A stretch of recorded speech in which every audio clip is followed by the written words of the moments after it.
Today, in a squirrel universe, a blade tilts, a sled moves slowly, and I walk away from the camera.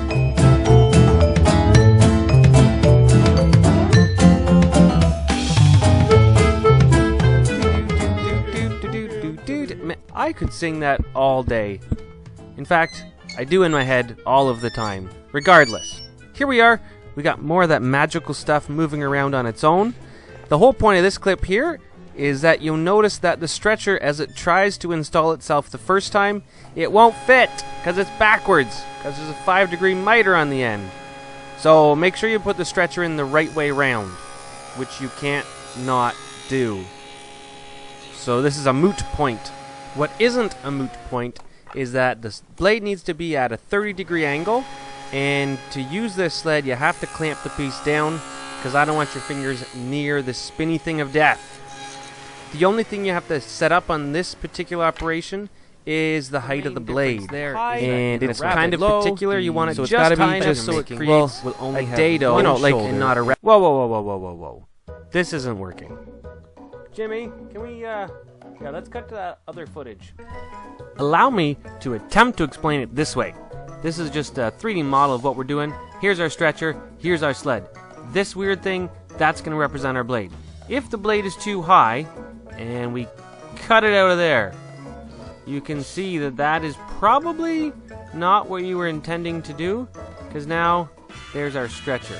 So don't put the blade too high. Here we have lowered the blade, and we are very macro here. That is going down a lot. If we cut with the blade like that, here we go, we're going to flip this around, and I don't think that looks like the drawings. That is not going to do very well. So don't do that. If, however, we set the blade just right, and that's going to be when this edge of the blade is just above the table, when we cut it, boom, oh my stars, that now looks like the drawing. Okay, so that's what you want to do. Set the height like that. Wow, that seemed like a lot just to tell you to set the height right. Anywho, hopefully you do.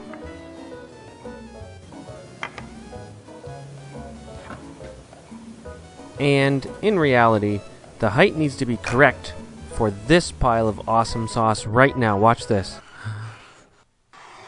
And there it is. At this point, your stretchers and legs are all cut, all three of either of them. Double check without glue that they go together nicely and that the heights are correct and that the half laps look great. And once everything is hunky-dory, start gluing them together. And now I give you gluing lots of things, which is boring and repetitive. So, Jimmy, can we speed this part up? That's better.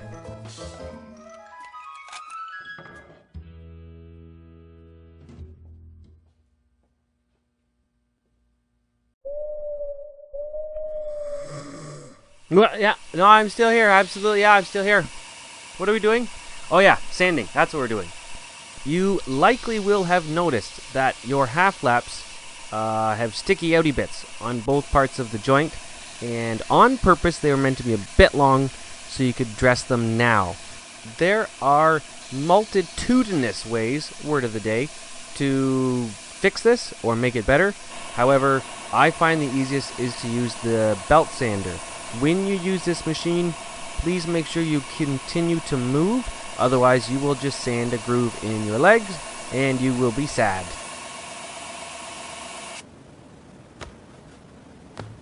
The last step for this part is to just make sure your half laps are looking spectacular. So check them over, sand them, make sure everything's nice and flush, and we'll all have a great life. Hey, pro tip, always sand in the direction of the grain.